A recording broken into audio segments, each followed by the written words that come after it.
Yo creo que, más allá de lo que yo piense, creo que la Biblia lo tipifica como una herejía puntual. Genera ruido cuando nosotros estamos imbuidos solamente en una iglesia, cuando nuestro medio de sustento es la obra. No necesariamente el hecho de que a una iglesia vaya gente con dinero significa que den mucho dinero, mucho menos el diezmo. Usted rinde informes sobre eso. En O sea, nuestra usted tiene iglesia, su contabilidad organizada. totalmente. Si yo voy a su iglesia y yo lo quiero, ábrame los libros para ver cuánto recibió este mes, usted me lo enseña. Muchos utilizan esto como un sistema de coacción para garantizar un flujo de caja. Eso no es así.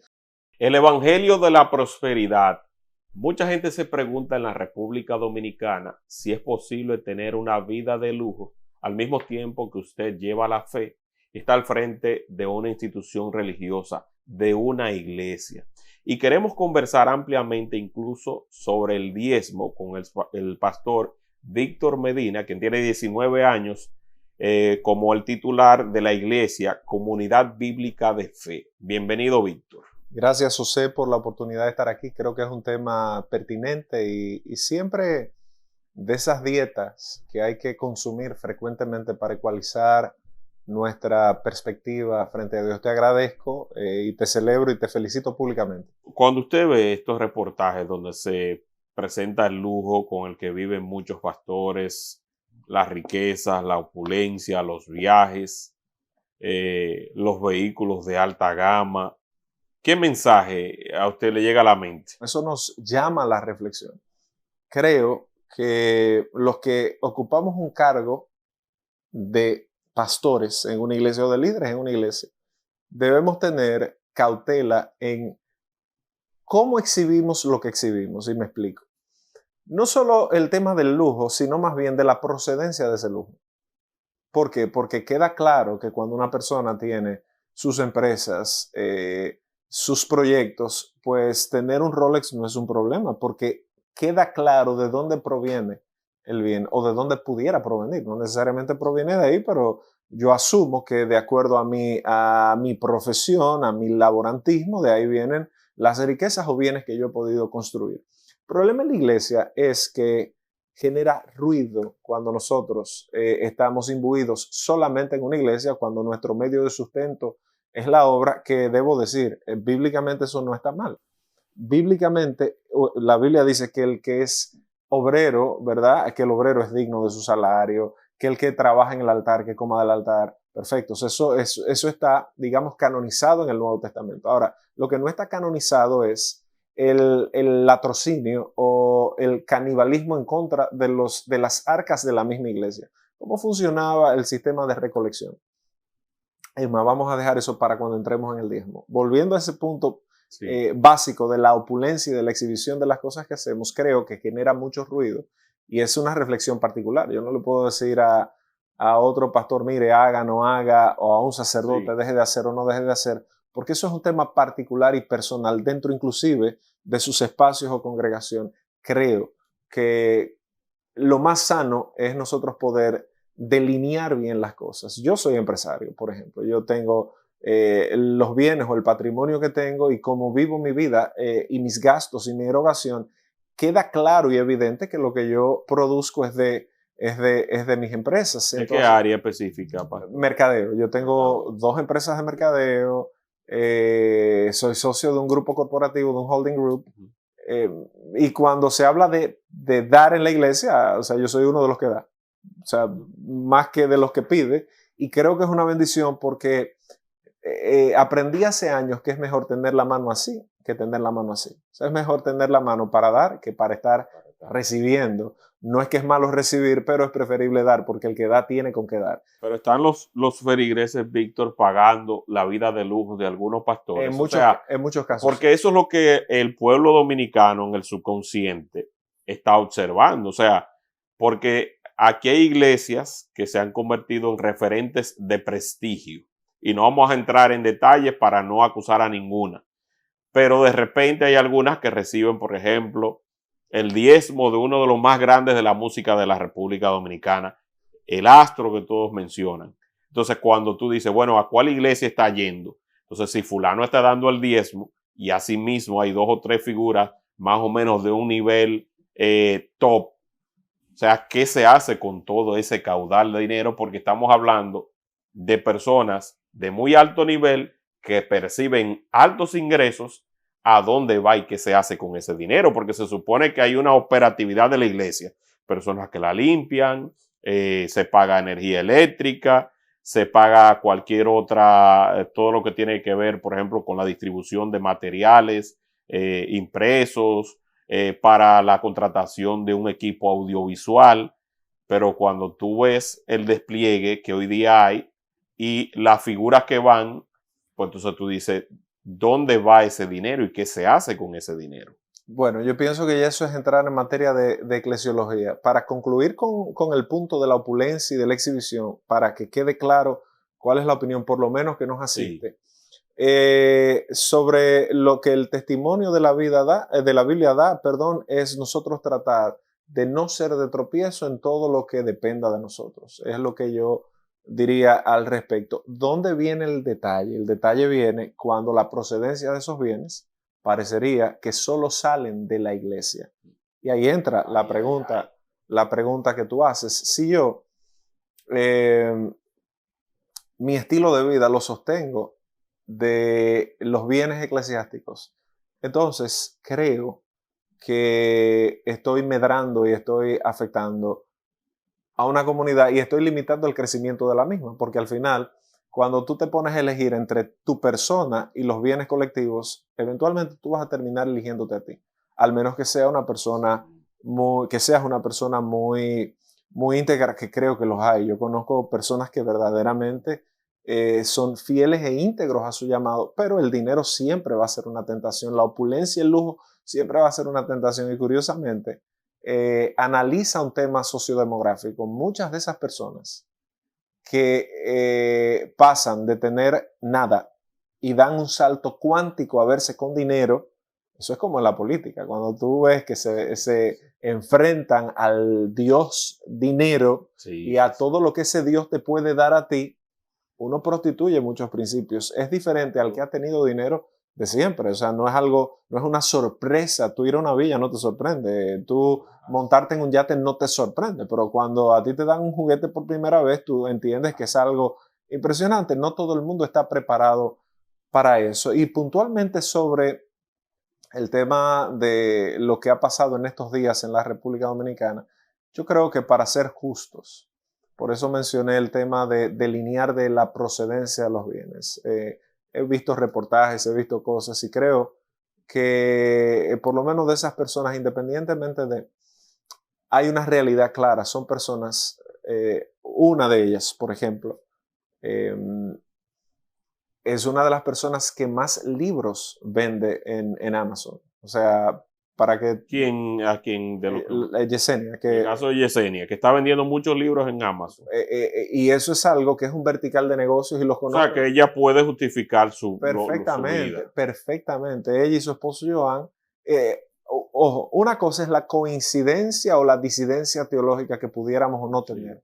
Y hace conferencias internacionales en el caso de ella también. Totalmente. O sea, es una gente que tiene el medio de producción para sostener cualquier estilo de vida. Y debo decir que eh, lo que conozco son personas que tratan de vivir y de agradar a Dios, repito, independientemente de las esquinas diferentes que tengamos en teología. Hay cosas en las que no coincidimos teológicamente y yo creo que eso está bien y creo que hay una Biblia que es el árbitro, pero fuera de eso, igual el caso de Marcos y Laura. De Marcos Yaro y de Laura Cárdenas, ¿qué opina usted? Y de ese reportaje también que le preparó Nuria Piera. Yo creo, como tú dices, que es un reportaje preparado. Creo que Nuri está haciendo su trabajo de producir contenido. Ese es el trabajo de todo medio, con o sin responsabilidad. Eso ya es un tema, diría yo, ético que le tocará a cada quien entender. Pero el caso de Marcos y Laura, repito, independientemente de las disidencias teológicas que tengamos, y eso lo hablo Sí. sobre Yesenia y sobre Marcos y Laura, pero los conozco bien y te puedo decir que Marcos es un tipo que le ha ido muy bien como artista, le ha ido fenomenalmente bien como artista. Laura es una mujer emprendedora, es una mujer fajadora, es una mujer, como diríamos nosotros, echada hacia adelante, que no necesita eso para lograr proyectos y emprender cosas. Puede justificar perfectamente la erogación de sus gastos. Ahora, debo decir también que de ambos, tanto de Yesenia Marcos. y de Marcos y Laura, he visto también acciones sociales que ¿por qué no salen en esos reportajes? O sea, he visto, y te lo digo, yo no soy ni apologista, a mí me conocen en la República Dominicana por tener disidencias teológicas claras, o sea, y no voy a comprometer lo que yo pienso. Hablé sobre el Evangelio de la Prosperidad, Claro. no estoy de acuerdo con el deísmo terapéutico, no estoy de acuerdo con el yo declaro, yo esto, yo aquello, no estoy de acuerdo con nada de eso. Y ellos lo saben. Ahora, punto y aparte al respecto de eso sobre los patrimonios y la forma en cómo ellos han logrado, creo que tienen formas ingentes de justificar esto. Y debo reiterar, yo hace mucho que me encontré con Laura en fue una coincidencia realmente, en un lugar. Y ella me estaba presentando un proyecto que habían hecho con señoritas y cómo le habían cambiado el aspecto, cómo habían trabajado, no recuerdo los detalles, pero recuerdo que me llamó mucho la atención cómo habían trabajado la autoestima de estas niñas, de estas mujeres, cómo de repente le habían construido casas a personas. ¿Y con qué se hace eso? Con dinero.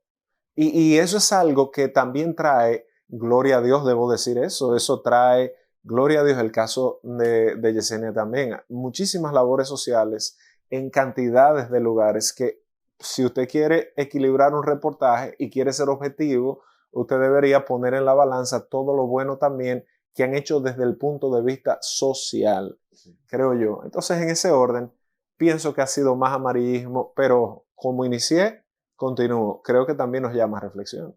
Porque ahí entro en la otra pregunta que tú decías, ¿qué hacemos con el dinero en las iglesias? Sí, eso es importante porque, o sea, es lo que yo digo, o sea, si yo veo la prosperidad, e incluso se hace referencia, por ejemplo, a los vehículos de lujo que están estacionados al frente de esas iglesias, que se ve que son personas que están llevando una vida de prosperidad.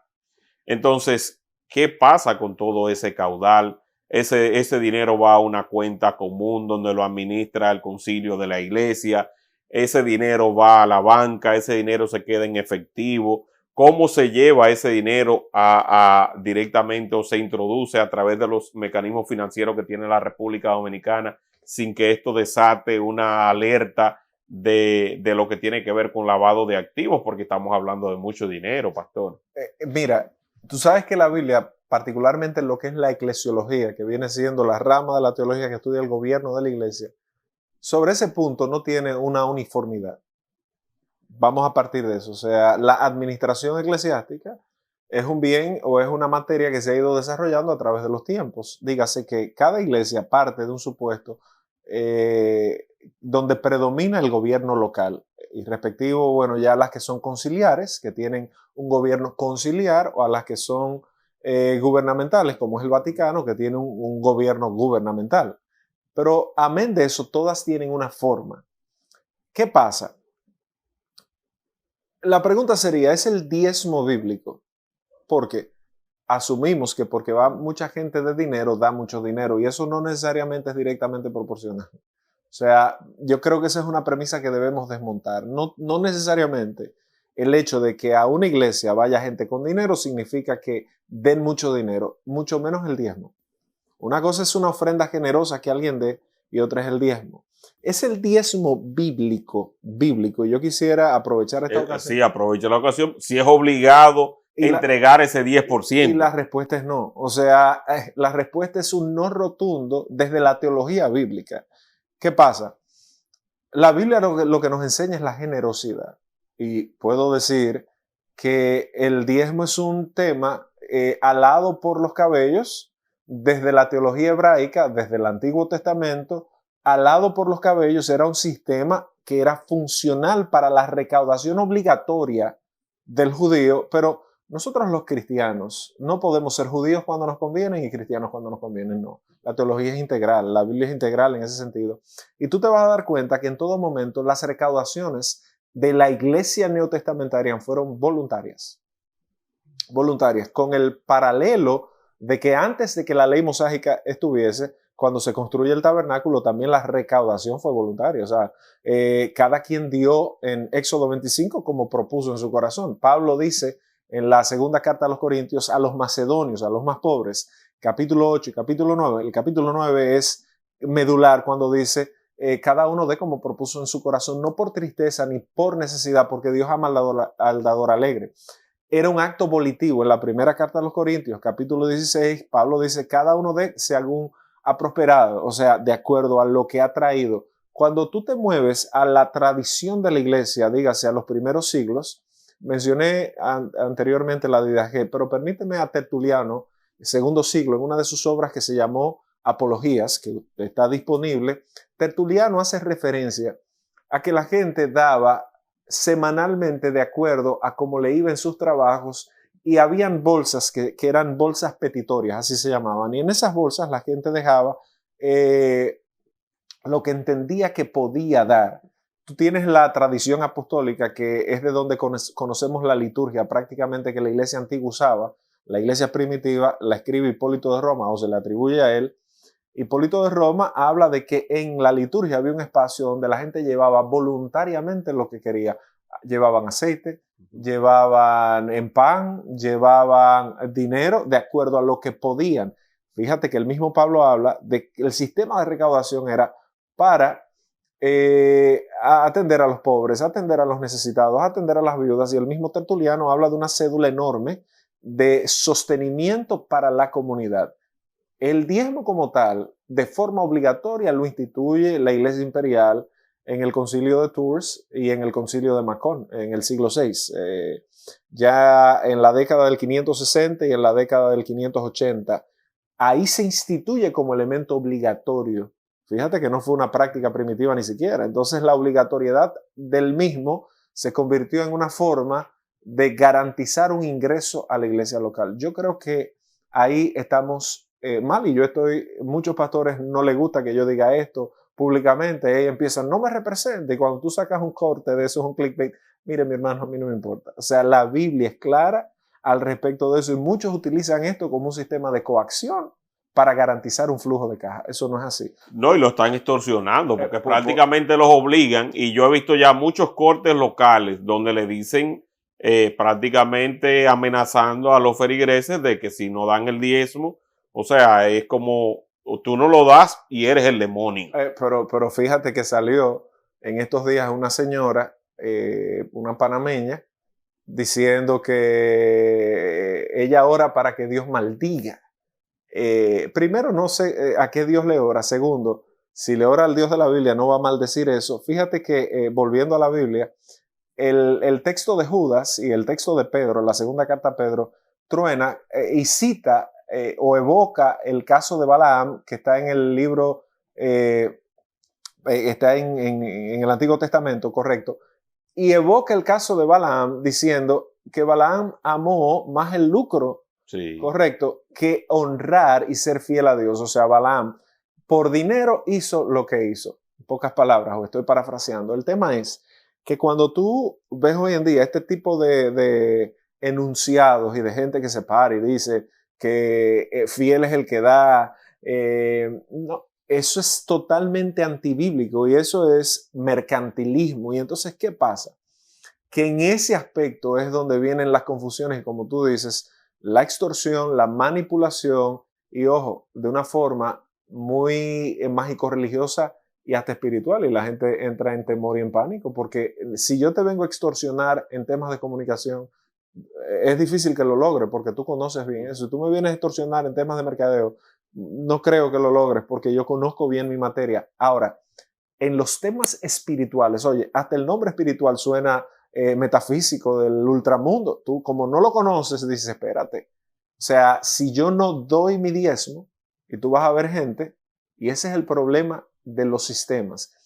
Tú mencionas las iglesias donde va mucha gente con opulencia, eso, que eso está bien, porque al final La iglesia está abierta para todo el mundo. Ahora, un autor llamado J.K. Chesterton, católico por cierto, ya murió hace años, pero él decía, en su época, fíjate que la cívica y la moral decía que la gente no podía entrar con sombreros a un lugar cerrado.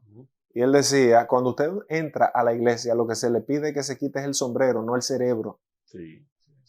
Y yo me pregunto hoy en día, ven acá, pero ¿será que la gente no piensa cuando escucha a alguien decir? La gente llega a los lugares a veces vulnerable emocionalmente. Pero ¿usted no cree que muchos pastores se aprovechan de esa parte y de los problemas que tiene mucha gente? Porque quienes nos acercamos es porque queremos una sanación. Y en ese proceso de sanación, de acercamiento a Dios, pues entonces tú te conviertes en un siervo, donde tú te dejas guiar.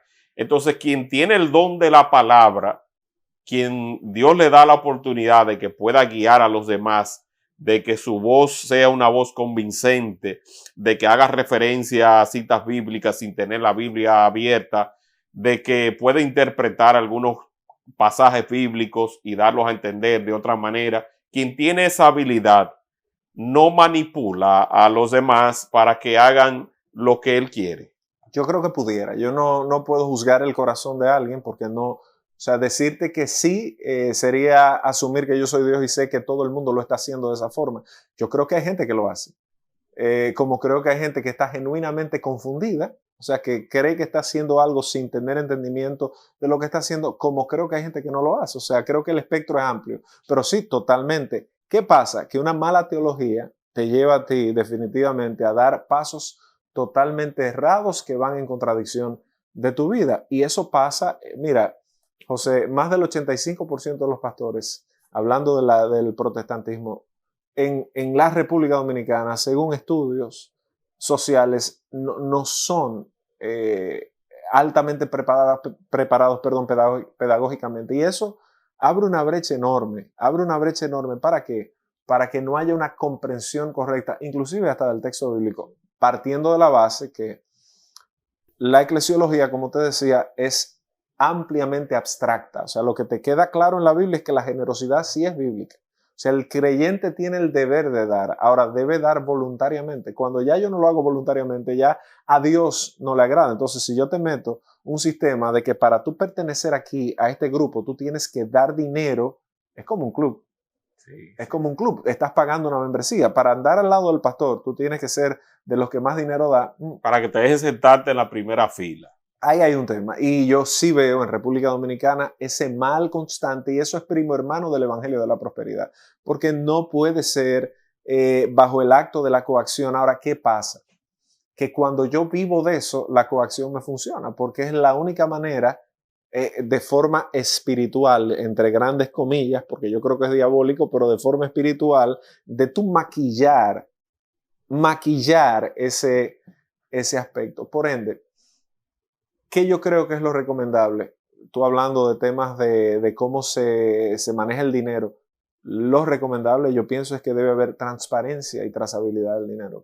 Usted rinde informes sobre eso. O sea, usted iglesia, tiene su contabilidad organizada. Totalmente. Si yo voy a su iglesia y yo lo quiero, ábrame los libros para ver cuánto recibió este mes, usted me lo enseña. Totalmente. Pero no yo, o sea, la iglesia nuestra tiene un sistema organizado que debo decir que no fue así siempre. Uno, con el tiempo, y evidentemente mientras más tú vas conociendo la palabra, la historia, las prácticas, uno también como empresario, o sea, al final del día, lo más sano, y yo me pongo del lado del que da dinero, no solo del que lo recibe en algún lado. O sea, yo quiero saber qué se hace con mi dinero. Yo quiero, mucha gente tiene la excusa que yo me la encuentro un poco ignorante y tonta. O sea, que es como hasta evanescente, esta idea de, bueno, yo lo doy, Dios que haga con ellos lo que ellos quieran. No, usted está siendo irresponsable con su dinero. A mí me cuesta mucho producir dinero, José. O sea, yo soy dueño de empresas y tener que lidiar con clientes no es fácil. Entonces, ¿por qué yo te voy a dar mi dinero si no lo estás usando para una causa correcta? Entonces, la iglesia tiene que tener trazabilidad. Esto no es nuevo. Yo cité a Tertuliano en el siglo II. Tertuliano, cuando habla de las cédulas de viudas, ¿qué te indica a ti? Que la iglesia tenía una trazabilidad de qué se hacía con el dinero que la gente daba. Ujú. Y estamos hablando de la época más, se le llama de hecho paleocristianismo, o sea, la época más primitiva del cristianismo. Pero lo primitivo no quita la conciencia ni quita la base de que si 2 más 2 son 4 y usted me dio 3, ¿qué yo hice con el otro uno? Sí, sí, sí. Y una pregunta, si por ejemplo alguien que está sumergido en la corrupción va a su iglesia, usted no tiene conocimiento de eso, le roba 200 millones de pesos al Estado, usted no tiene conocimiento de esos 200 millones de pesos, él dice que quiere hacer una contribución de 10 millones a la iglesia. Usted, sin tener ningún conocimiento, puede recibirlo y no tener ninguna responsabilidad sobre ello. Yo pienso que moralmente no la tendría porque no lo sé. Ok. O sea, no lo sé, es como que alguien, o sea, ese tema de la debida diligencia que hacen los bancos, todavía eso no ha llegado al tema de las ONGs, porque las iglesias en República Dominicana funcionan como ONGs. De hecho, por eso la ley de lavado de activos, que la que se aprobó hace años aquí, recrudeció el tema de las ONG porque estaban siendo usadas muchísimas para tema de lavado de activos, o sea, el cashback. Ujú. Yo te voy a dar 100 millones y tú me vas a devolver 99 y quédate con 1 millón. Y buscamos la forma. Penosamente, hubo muchas iglesias que se usaron, y no solo iglesias, muchas ONG, pero no solo del lado cristiano. Fíjate como el tema con la USAID y esto. O sea, Sentido general. el tema de las ONG irreguladas son Un dolor de cabeza. y un tema a prestarle atención. Ahora, en el caso de la iglesia, yo no creo que ahí haya, si una gente lleva un dinero, imagínate. Ahora, yo sí creo que cuando son sumas importantes, es importante, valga la redundancia, tener conversaciones. ¿Por qué? Porque nadie anda dando 20, 30, 40 millones de pesos porque sí. O sea, son casos irregulares, no es lo típico, porque estás en un país que de por sí está en crisis, entonces, como de repente aparecen este tipo de personas. Y si esa persona se arrepiente después, Dios lo perdona a pesar de que le haya robado y que él quiera, entonces ya se robó ese dinero, lo donó a la iglesia y se arrepiente después ya de haber robado, obtiene el perdón, Yo creo que sí, yo creo que todos obtenemos el perdón. Ahora, lo que yo no creo que lo perdone es darle dinero a la darle iglesia, dinero, porque sí. eso es callar la conciencia. Eso es como, o sea, el perdón es transversal y de hecho ese es el evangelio. El evangelio parte de la premisa de que todos estamos bajo un pecado, bajo el que fuera o bajo un sistema de pecados, porque tú tienes el tema del robo, Sí, independientemente de la cantidad, aunque lamentablemente para robarse en este país 6,000 millones de pesos, tú has tenido que atropellar a mucha muchas gente. personas. O sea, no es que yo me robé 1 millón, es que el costo de ese robo ha impactado a Claro, miles de familias y eso tiene una consecuencia. Ahora, finalmente tú tienes al ladrón de la cruz o a uno de los ladrones sí, que era un homicida, probablemente, que era sí, sí, sí, sí, una sí. persona deleznable, que era una persona que tenía todos los cargos, que era un sedicioso, y Jesús le va a decir, mira, de cierto te digo hoy que estarás conmigo en el paraíso, porque reconoce. Ahora, otro caso interesante sobre el tema monetario es el caso de Saqueo. Fíjate que Saqueo fue un publicano y un publicano era la figura más deplorable en el ecosistema judeo-romano. ¿Por qué? Porque era un cobrador de impuestos que les robaba a los judíos y les robaba a los romanos. O sea, muy parecido a lo que tú mencionas hoy en día. Y Saqueo, cuando tiene un encuentro con Jesús, ¿qué es lo que dice? Yo voy a devolver. Y dice, y al que yo le he defraudado, si en algo le he defraudado, se lo cuadruplicaré. Oye, Entonces, cuando tú hablas de perdón, el perdón siempre va a venir acompañado de arrepentimiento. El evangelio, cuando llega a nuestra vida, implica por eso decía en principio, el evangelio va a implicar la confrontación, pero esa confrontación va a venir acompañada, y en teología se conoce como ese tema del arrepentimiento. ¿Y qué sí. lleva el arrepentimiento? Contrición, convicción y compromiso. 3C, convicción, contrición y compromiso. Compromiso de que de no volver a hacer lo mismo. ¿Y usted no cree que en la República Dominicana, que hay muchas estructuras del crimen organizado, que está el Evangelio de la Fe, como hemos hecho referencia, no están aprovechando ese caudal de ese dinero que ya de personas que de por sí saben que están haciendo algo malo, pero que en el fondo dicen, pero yo no puedo estar tan lejos de Dios, es verdad que yo soy Es verdad que yo estoy robando aquí a la persona la tarjeta de crédito, pero en el fondo yo siento que estoy haciendo algo malo, déjame irme a mi iglesia, por ejemplo, como pasó con el caso de Onco 14, Santiago.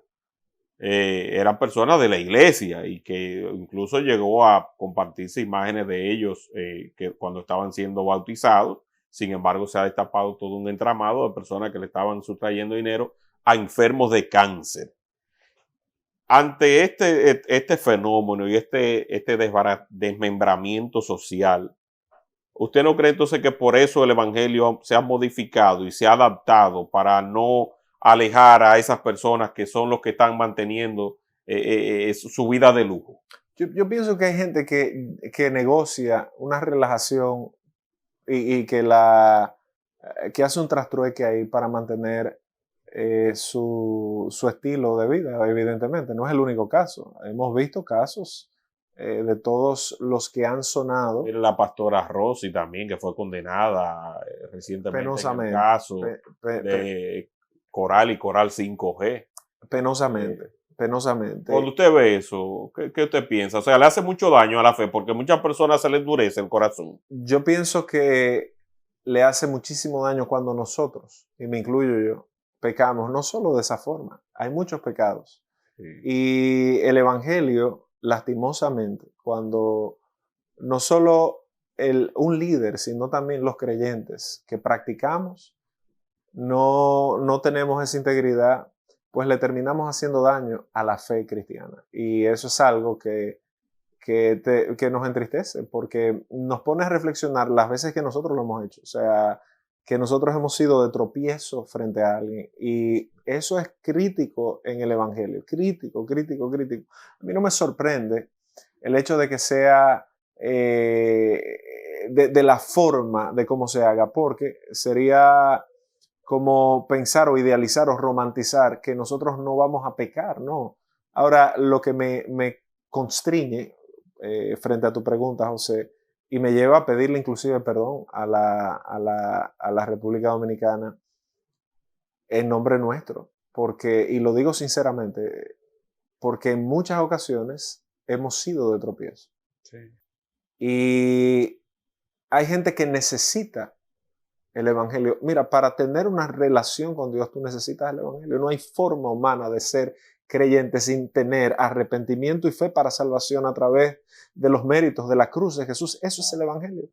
Pero cuando yo me vuelvo algo que te genero disidencia, que te genero rechazo, me vuelvo un ruido para que esto que tú necesitas escuchar Sí. te llegue a ti, estamos fallando y estamos errando al blanco. Yo creo, cuando te escucho, lo que digo es que muchos de nosotros debemos pedir perdón, básicamente. O sea, más que defender tercamente una postura y decir, pero solo Dios conoce el corazón.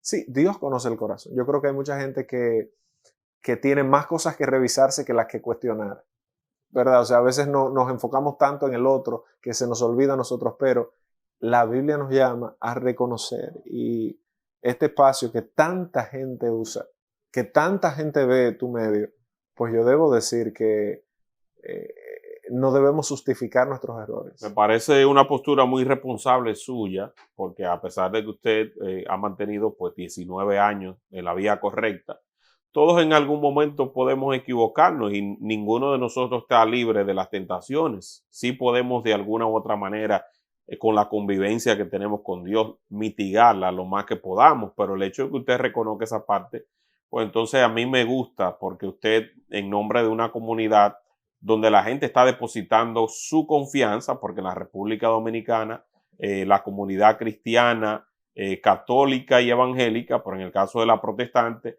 ha ido creciendo mucho, la gente se está acercando, no es que está totalmente divorciada, sino que existen motivos para acercarse porque es un acercamiento y una aproximación de un abordaje distinto, de una iglesia que tiene vida, de una iglesia que se relaciona, de una iglesia que no está depositada únicamente en algunos símbolos, sino que representa lo que las personas están viviendo.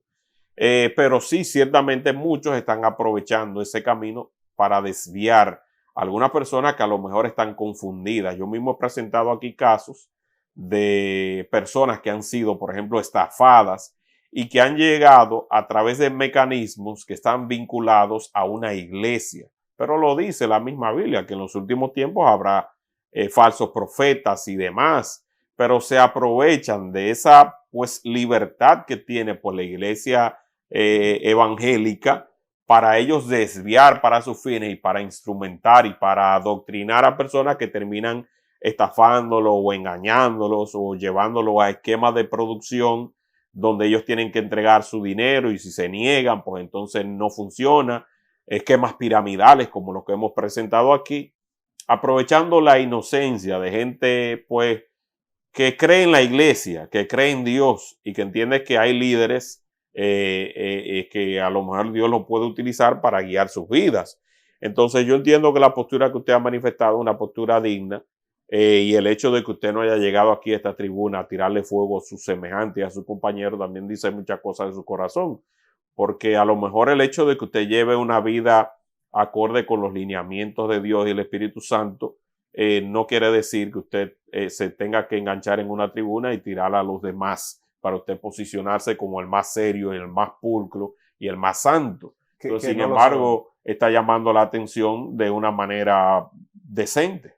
No, y una atención hacia la reflexión. Te agradezco tus palabras y creo que justamente es el evangelio que nos lleva allá, porque primero, la carrera mía no ha sido intachable. Yo he tenido situaciones no de ese tipo, gracias a Dios, pero he tenido situaciones. Y mira, José, yo una vez tuve que sentar a los líderes de mi iglesia y decirles, miren, yo no puedo seguir porque yo no estoy viviendo una vida moralmente correcta.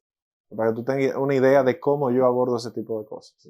Por eso cuando escucho todo lo que tú puntualizas,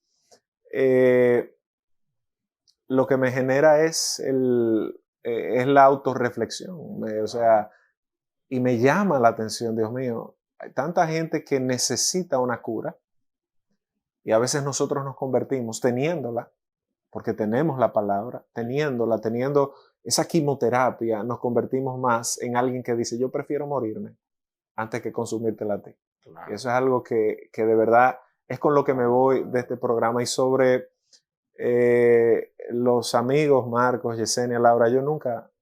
Mira, hay un principio, y cualquier otra persona, hay un principio, José, que yo siempre he defendido. Primero, yo no he tenido una conversación privada con ellos al respecto. Eso es lo primero que la Biblia dice, que si alguien peca contra ti, ve donde él, estando tú y él a solas. Sí.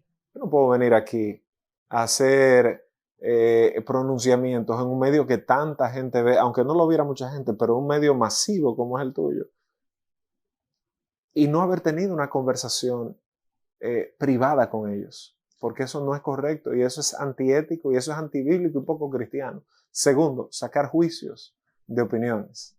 Para nada. Tercero, conociendo yo otras caras de la moneda, de lo que ellos hacen, sería injusto pararme aquí y difamar, porque no me gustaría que lo hagan conmigo. Y finalmente, creo que son personas que han bendecido muchas vidas, que han ayudado a mucha gente, que tenemos diferencias teológicas, ellos lo saben que las tenemos, o sea, y yo tampoco voy a negar las diferencias teológicas que tenemos sobre puntos elementales de la fe, y yo pienso que coexistimos y convivimos perfectamente, o sea, tanto con uno como con el otro, pero no es mi estilo, porque yo no me creo mejor que nadie, yo tengo mis posturas, si tú has visto mis participaciones en algunos medios, yo mantendré lo que yo pienso, como decía Voltaire, mira, yo podré no estar de acuerdo contigo, pero respetaré hasta la muerte tu derecho de opinar lo contrario.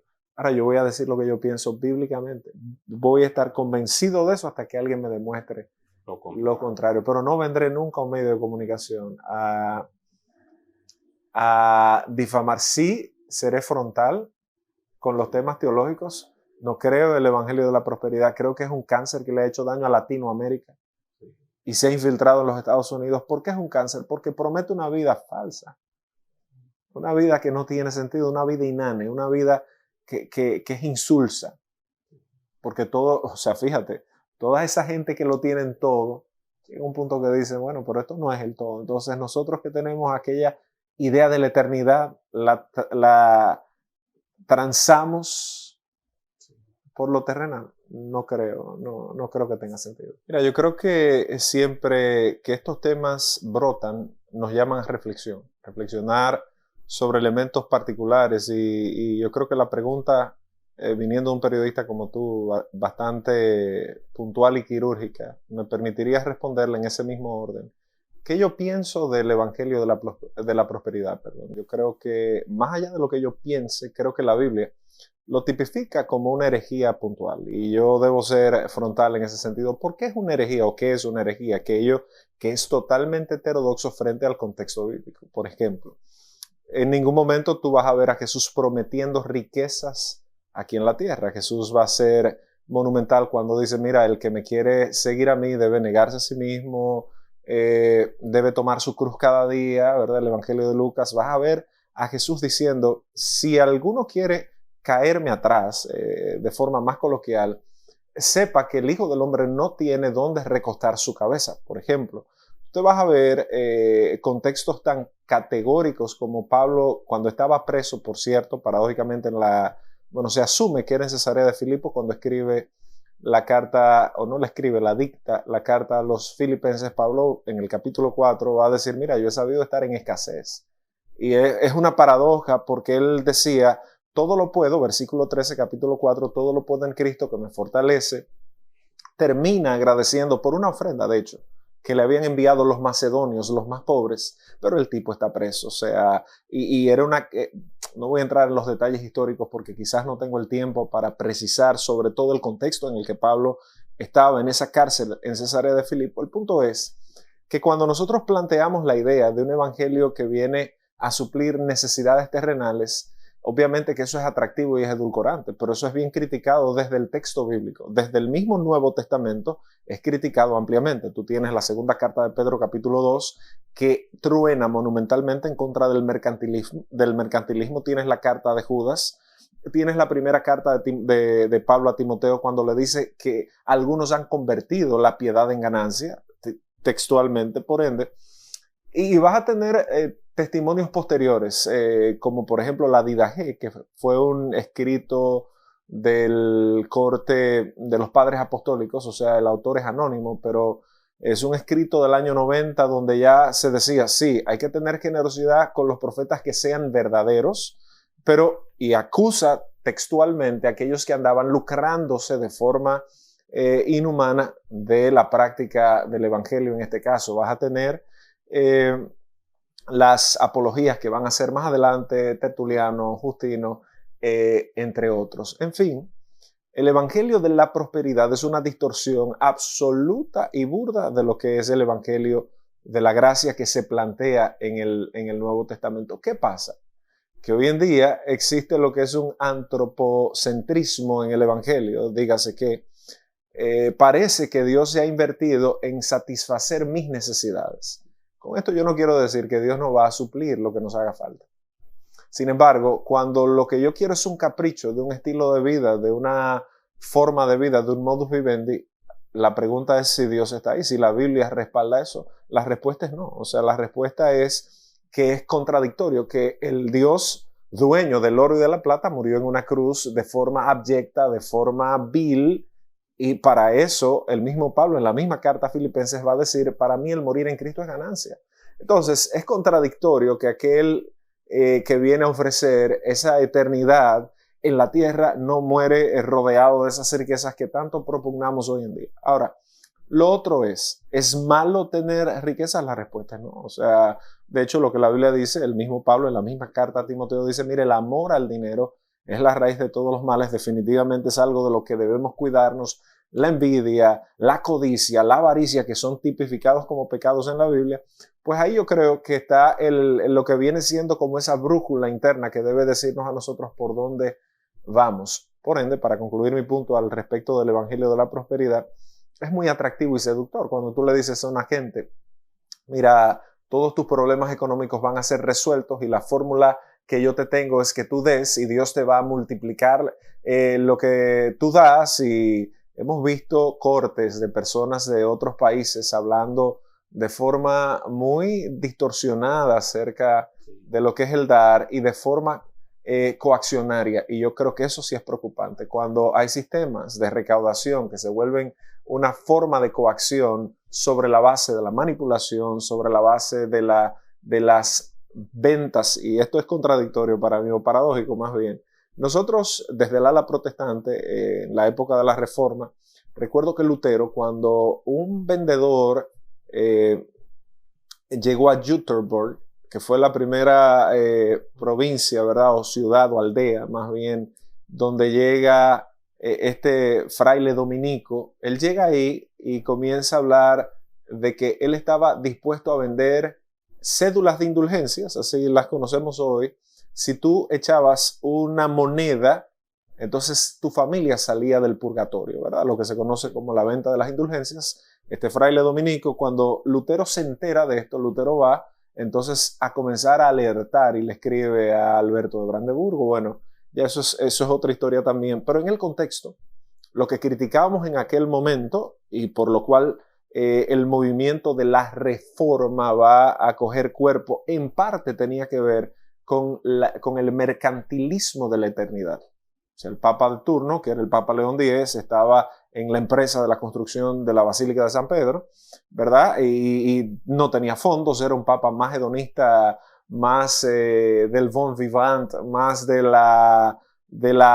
pensamiento de la época del Renacimiento, un Papa renacentista más que otra cosa, pues estaba en esa construcción. Entonces, al final del día, ¿cómo nosotros logramos obtener dinero? Y si tú estudias, o el que nos está viendo estudia, ¿cómo fue el andamiaje que se hizo para obtener esos fondos? O sea, estamos hablando de millones y millones de dólares.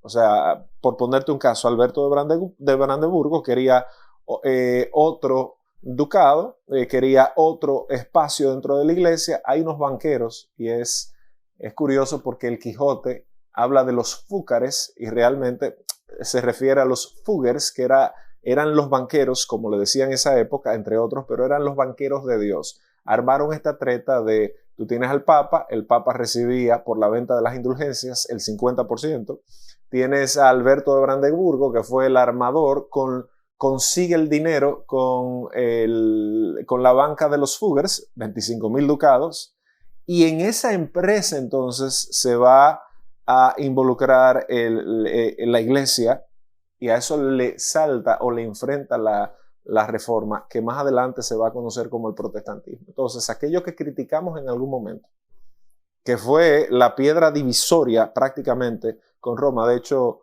no sé si tú recordarás un escritor prolífico que fue Erasmo de Rotterdam, que es considerado el primer humanista o el padre del humanismo. Bueno, Erasmo, cuando el elector de Sajonia le escribe sobre el caso de Lutero, o sea, Federico el Sabio, le escribe ¿qué hacemos? Probablemente Lutero nunca se enteró de esa carta. Lutero terminó enemigo de Erasmo. Nunca se enteró de que probablemente cuando Federico contempló entregárselo a Roma, es Erasmo que le salva la vida y le dice, mira, el pecado de Lutero ha sido que le ha dado al Papa en la tiara y a los monjes o a los frailes en la panza.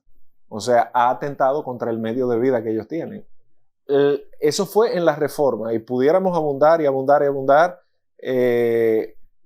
porque, bueno, tú tienes a Tetzel, que fue el que hizo el tema, y tienes a Lutero advirtiendo esto, pero bueno, para volver a la actualidad. Aquello que criticamos en su momento, hoy en día lo hemos replicado como los mejores.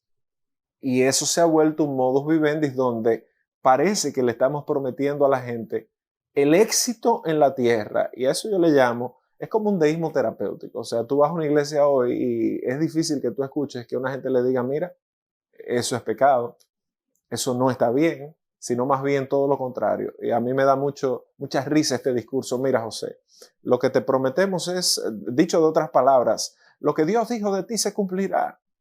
Y de repente, esa persona que se ha levantado en contra tuya caerá. Y esa cabeza del gigante, Dios te la entregará en tus manos. Ese es el mensaje que tú escuchas, indistinto del corte tradicional de la denominación, en más del 90% de las iglesias hoy en día. yo no estoy diciendo de que la Biblia no sea propositiva en algún punto, pero ¿qué ha pasado con la confrontación? Y si tú lo estudias desde otra narrativa, el asistente a una iglesia se ha vuelto la víctima. Sí. En el mundo donde todos conspiran y yo me pregunto, ven acá, pero yo soy malísimo, yo cometo muchos errores, entonces, ¿qué ha pasado con la misma ley establecida por Dios de la causa y del efecto? De la acción y de la reacción. O sea, ¿qué ha pasado con el proceso de mi pecado de que cuando yo peco eso va a tener consecuencias, unas revocables frente a Dios, pero irrevocables frente a la sociedad? Entonces no puede ser que yo sea la víctima siempre y que la cabeza y que se levantaron en tu trabajo, pero vamos a invertir un poquito el discurso. ¿Qué pasa contigo cuando tú llegas tarde? Cuando robas en el trabajo, cuando dices mentiras, cuando no eres eficiente en tu trabajo. Entonces no es Dagón que se levantó, Dagón, ¿verdad? Uno de esos dioses filisteos. El que conoce un poco de la Biblia sabe a lo que me refiero, que utilizan estas terminologías como que Dios te va a entregar la cabeza de Goliat y esa Jezabel que se levantó en tu trabajo. Oye, pero cuando tú inviertes la torta y tú dices, ven acá, pero yo soy chismosísima o chismosísimo, entonces yo soy habladorísimo para ponerle un poco más de coloquialidad. Hermano, ¿dónde está la responsabilidad humana de nosotros de cara al pecado? Eso es el evangelio de la prosperidad, el deísmo terapéutico. O sea, tú vas a una iglesia hoy, tú vas a escuchar un coach motivacional. Él te dice, José, no te preocupes, men, que tú vas para adelante. Tu programa, tú te puedes estar robando los impuestos, tú puedes estar haciendo truchimanería, tú puedes hacer lo que tú quieras. Y se ha perdido la idea de la confrontación del evangelio. O sea, el evangelio bíblico es aquella oferta donde Jesús viene diciendo, mira, tú tienes un problema y es el pecado. Y eso confronta ipso facto porque uno dice, no, pero ¿cuál es el problema que yo tengo? Ah, bueno, pero el evangelio parte de la premisa de que todos estamos bajo pecado. Bueno, te agradezco mucho, Víctor Medina. Gracias por su tiempo, por su palabra. Que Dios le siga bendiciendo. Amén. Su ministerio siga prosperando.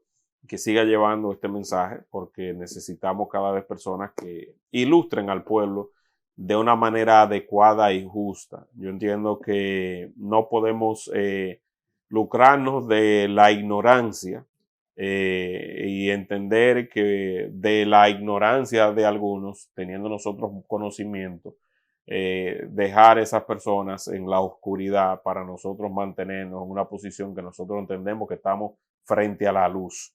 Hay que ayudar a esas personas a que entiendan que Cristo tiene y tuvo otra filosofía y que no necesariamente es la vanidad, es la autenticidad, es vender que todos tenemos pues tener una vida pues de lujo y con eso no queremos justificar la miseria ni la pobreza, sino de entender que cada cosa que nosotros podamos conseguir tiene que ser en base a un trabajo y a una trayectoria, pues entonces correcta y no dejarnos que nos lleven a un matadero como muchos pretenden que se haga con la fe.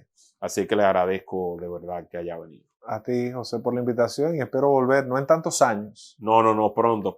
Hay muchos temas de interés. Claro que sí. Al público que comparta este contenido y nos vemos muy pronto. Bye, bye.